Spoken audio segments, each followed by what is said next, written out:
Hello! No big secret that my favourite manufacturer of VTXs is Rush FPV. It's not about like they go further than everybody else, they just seem to have the very cleanest, nicest signal, so there's absolutely no breakup, no little fuzzy bits or ghosting or stuff on there. I always find it very clear, and that's why I always recommend anybody that's asking what should I try, I say try Rush FPV, they're very good. There was also the Rush FPV cherry antennas, which I found very good as well, and they're connected to a whole bunch of quads up there on the wall somewhere. So today I've just got some new stuff in from Rush FPV that I wanted to check out. First off, we've got these are the Cherry 2 antennas. I don't quite know what the difference is between the original, but I'd like to give it a go, put them on some quads. I've got the SMA versions. They come in various things like MMCX or other things, so depending on your type of connection. I've also got this monster. This is the Max Solo, which does up to 2.5 watts of power, which sounds absolutely ridiculous. I can't think of a place where you'd want that much power or you'd get the advantage of that much power. But I'm then thinking, okay, just recently I've been driving around a little FPV car that's very low to the ground. I'm often going around buildings and stuff. Will this help in penetration? If you're in a sort of bando situation, will this help when you're through several concrete walls at some distance? So there's maybe some valid reasons for this. So we'll talk about how much extra power it takes to actually double the range, because it's quite extravagant. Anyway, let's go into close-up so we can have a proper look at this stuff, and then we'll connect it up and we'll see how it works. Okay, let's open this up, see what's inside. And inside the normal sticker, we've got a couple of antennas. It's MMCX on the VTX itself, so this is MMCX to SMA. This is just a straight MMCX linear. Got some brief instructions there, frequency, stuff like that, connection diagram, all very useful. We've got a couple of connectors here, and finally the VTX itself, which looks like this. It's actually got a fan to cool itself, which is pretty useful actually, because I mentioned things like putting it in cars, and they don't have an awful lot of wind coming over them because they're not going that fast. And this, will it cool itself enough just to sit there? Obviously you've got the connector there for the antenna. You've got manual buttons here for frequency and power. Obviously it's going to talk something like, I think this talks smart audio. It's got all your connections listed here. Oh, it's got a separate input for a microphone, which is quite interesting. Yeah, that is very interesting. The only thing that kind of worries me a little bit is it's not an obvious place to mount it on a quad. You haven't got your normal mounting position, so this is perhaps designed to go behind it just on some mounting tape or something like that. So what I need to do is plug this into something and configure it. Not exactly sure what yet. We'll figure that bit out. In the meantime, we've got a couple of these Cherry 2 antennas with these, which are really handy if you've ever struggled doing up your SMA before. Pop one of those on and it's going to get a lot easier to turn. Now, how's this differ from the original? Well, here's one here I've got on this is the Nazgul 5, I think. And these are a little bit straighter, a tiny bit bigger. It's obviously got a lot more. So I might try that out on this one. And then I've got to figure out where to put this guy, which I'm not sure about yet. We'll figure out. So before I talk about flying it, I want to just mention one thing that tends to confuse people about the power of a VTX. And there's this weird thing called the inverse square rule, which I don't understand because it's all maths. Basically it comes down to this: to double the range you need 4 times the power.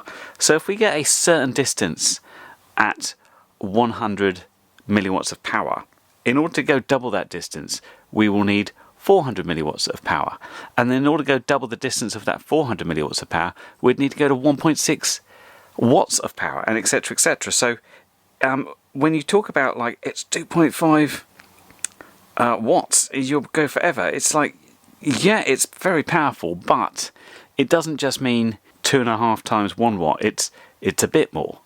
It works in a weird way. Yeah, I just wanted to get that out there. It's still very powerful, and I'm sure it'll go an awful long distance, probably further than I can fly out on a battery, but let's find out. I think I may have a candidate for both the VTX and the antennas. This is my old what's it called again? Tyro 129, I think this is a 7-inch version. I've just unscrewed that and I found out I had the original Solo sitting there. Back in the day, well, I think so. Was this one I've printed? I think this is one I've printed. So to be able to mount it, I've basically mounted it on this like 3D printed little bit so I could go in the stack. So that should just swap out quite nicely. And perhaps the connection's the same. My only worry is here, I think this is an R9 receiver, which I haven't converted to Express LRS yet, so I'm going to have to do something about this, because I'm not flying R9 anymore. It's rubbish. Unless it's converted to Express LRS, there's no way we're going there. But let's fiddle about, see if we can get this in. Just before we go to the flight footage, I just want to say this has been, for some reason, a real cursed build. It started off fine. I moved the R9 over to ELRS, that's all good, no problem there. Then it came to trying to fit the antenna in. This antenna uses these screws to connect instead of the normal SMA that gets secured. So I just needed to print a new bit for that, so I designed and printed a bit, and that's on Thingiverse now, if you have a look at the link down below.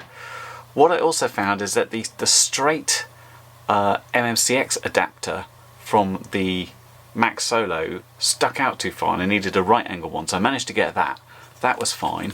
Then I decided I needed to update Betaflight because I was then using ELRS. This was on an old version of Betaflight, version 4.0 or something. So I thought I'll update to 4.4. The name of the flight controller had changed in the software and it was hard to find which one was which. I thought I had the right one, but it didn't seem to be working. I talked to my friend Stephen, who was giving me help, and we couldn't seem to get the OSD working. I'd connect to it and it'd just have no OSD there. I sort of connected, powered on, still no OSD. Eventually, we found out that in this particular flight controller, you had to power up the entire quad, then plug it into USB, then it would say, you've got an OSD, which is the weirdest thing ever, and that took a while to do.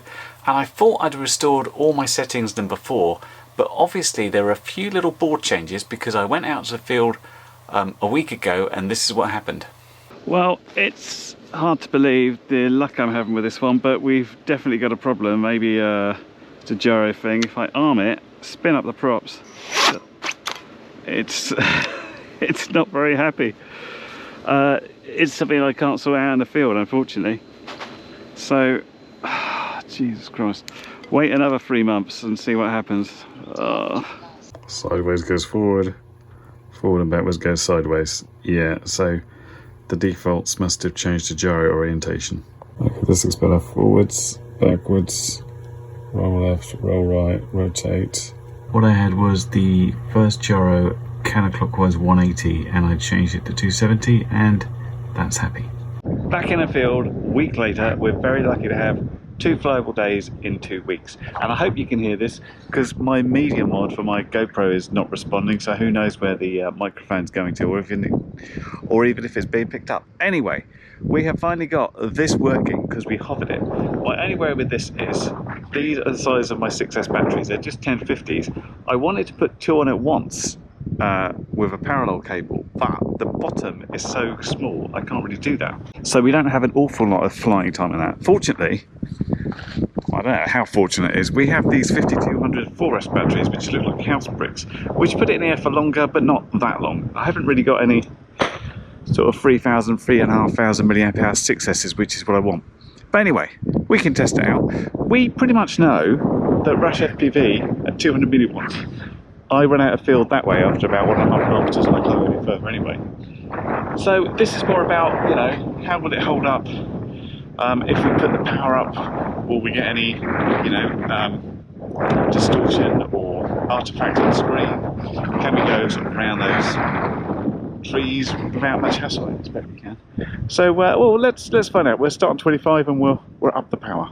Yep, just proving how cursed this build was. This is what failed. Normally this does a great job of blocking out any wind noise. This is the media mod. Stopped working again now, and you could obviously hear the amount of wind noise. Because the receiving end is as important as the transmission end, I wanted to say what I was using. These are pretty basic goggles. These are Dominator 3, pretty old. I'm using the Immersion RC rapid fire module. along with the Menace RC Pico patch and periscope antenna, and I'm recording everything with a power play, which gives a much better recording than the internal DVR. The reason I use this particular thing is it's one I've been using for several years now. So if you go back and want to compare another VTX test with this one, I'll be using the exact same thing rather than swapping around and stuff. So this side is always consistent. So we're up and running on 25 milliwatts.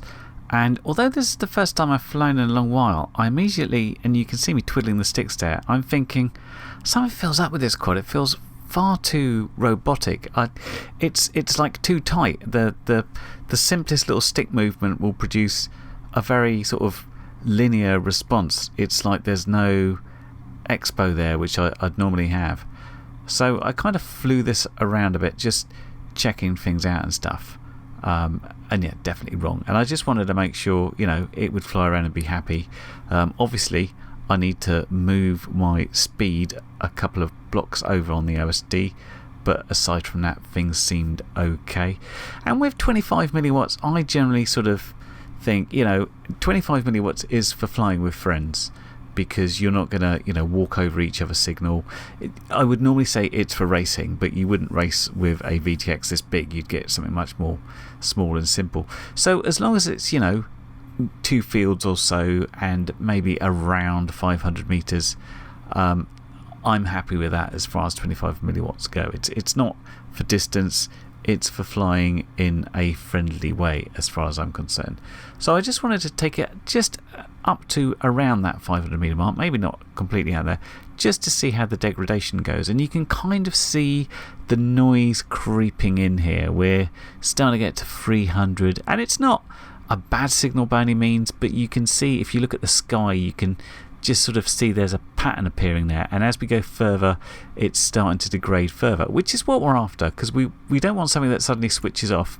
We're after a degradation that sort of happens gradually as you go further and further, so you've got a good idea when it's going to go. So I came on back and landed that one, having had a bit of a fly round, and then I immediately turned to looking at the PID rates to see what was going on, and I could see that there was weird things afoot there. I'm pretty sure I did look at this on Betaflight, but clearly I didn't do this. I do remember the 4.4 rates changing a bit, but what I did do is I brought the yaw rate down and I put some expo in, so I was happy with what we were left with, which eventually looked like this. So the second power level with this VTX is a whopping 500 milliwatts, and if you're wondering why the fly timer's on 1 minute 13, is because I managed to, I think I set it to 500 but not save it, so I took off, went for 25 milliwatts, had to come back down and change it properly. So I think on this one I've got enough battery to get towards the kilometre mark, so I figure I'd go out there, come on back, because 6S's are quite good for not dropping off too much. The wind conditions here are quite weird. It feels like I'm mostly flying sort of diagonally, and even with a big quad like this, it normally does cut through the air quite nicely, but yeah, this was all over the place. You could certainly hear it down on the ground, but it seems like it gets a lot stronger as we get up, and you can see the speed of those clouds moving along the field there. It's flying a little bit better now. It's not perfect. As I said, the whole rates and PID stuff changed on 4.4, and I need to have a better look there to make sure I can get this feeling the way I want it to. But as expected, you know, 500 milliwatts is more powerful than 200 milliwatts, and at 200 milliwatts I'd be quite confident in flying several kilometres without any sort of degradation at all. And this is pretty much the thing here. You know, we get to the end of the field about 1.3, and as we turn round we've got no problems at all.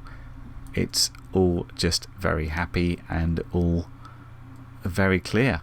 No sort of artifacting or anything. All looks really good. You can see how strong that wind is from the lean I'm doing here. It's ridiculous, really. So we brought that home, changed to power level again, put a fresh battery in, and we're off. So this is power level number 3, and we're all the way up to 1 watt. So what I thought I might do with this one is try and keep it a little bit lower to see how well the signal holds up.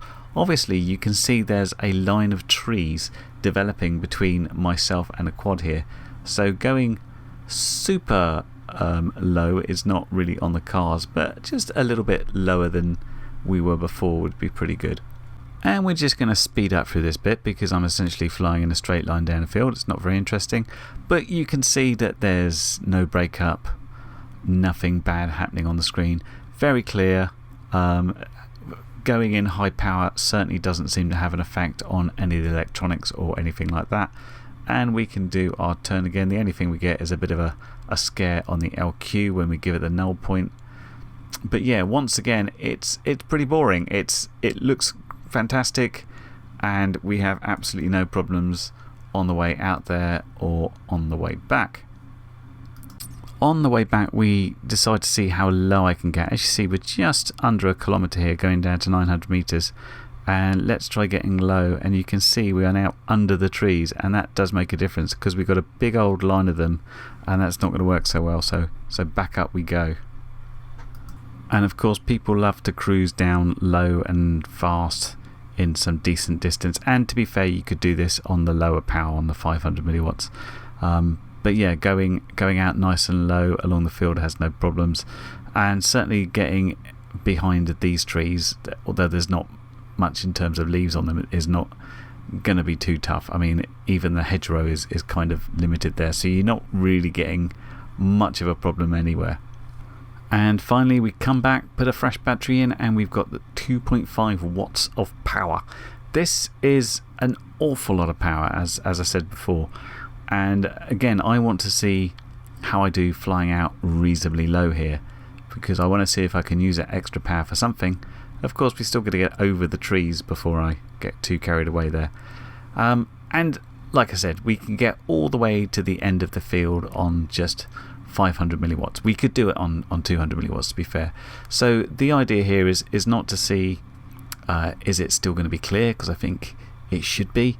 It's more about, will running at this sort of power introduce any weird electrical noise into the picture, or is it going to be fairly clean? And I'm doing my best to get quite low here, which is perhaps not the right thing to do because it's slightly inconsistent with what I was doing before, but I kind of like the fact I can get low. I actually mistook the car in the distance there for a float on one of the telegraph poles, which there is, but it's not up that high, so sort of went up a little bit premature there. But anyway, we get to the end, and then by the end of it we're up to a more consistent height with everything else. And yeah, as you'd expect, everything is looking hunky-dory. Got absolutely no problems here. I guess one thing also that needs to be mentioned about this VTX is obviously it's going to generate a lot of heat. For me, it wasn't feeling hot. We were on a fairly chilly day. I mean, it wasn't freezing, it was like 10 degrees, but windy, so we had plenty of air running over the VTX. We also, of course, had that fan running. It makes a little sort of whizzing noise. You can hear it when you power up. So yeah, everything pretty much was expected. Worked really well. You see me coming in quite low there with the trees in the way. That's gonna cause some scatters, but yeah, as long as you've got decent line of sight, you can go for an awful long way on this thing. Yeah, so as expected really, the VTX worked very well, and so did the cherry antenna. Cherry antenna's nice and big, so if you've got a big old long range quad like this, it's very useful. But it might be a little bit too big if you're talking about like 3-inch quads, something like that, but I do like it for this one particularly. Now, in terms of power, as I've mentioned many times, although 25 milliwatts isn't particularly impressive, as soon as you get up to like 200 milliwatts on these Rush FPV things, you can go for a long way. So I couldn't really see the difference between 500, 1 watt and 2.5 watts at that sort of range, which is only to about 1.3 kilometers. What I tended to do is try and come down lower to see if I could generate any noise, because there'd be lots of trees in the way, and that certainly did happen. It's not magical and cut for everything, but if you're in extremely tricky situations, your bandos going around lots of buildings, stuff like that, perhaps this would be a case where you do need that extra power, and that may help you. But like I said, it's not miracle working. It's powerful, but it won't just penetrate through everything. There is a limit to what 5.8 can push through, even at 2.5 watts. So just be aware of that. But yeah, another classy thing from Rush FPV, and I'm still very happy to recommend them as my choice of VTXs. So certainly the cherry antenna is the cherry on the top. Thank you for that pun. Anyway, I hope that review's been helpful. It has taken about 4 months to get out somehow because of the weather and me cocking things up and having to do all this reconfiguring, but it's there eventually, and I hope you enjoy it. Catch you in the next one. Bye for now. Well, you've made it to the end of the video, so thanks once again for watching. If you like what you saw, then please consider subscribing, and if you really like what you saw, then be sure to check out the link to my blog for a variety of ways in which you can help support this channel.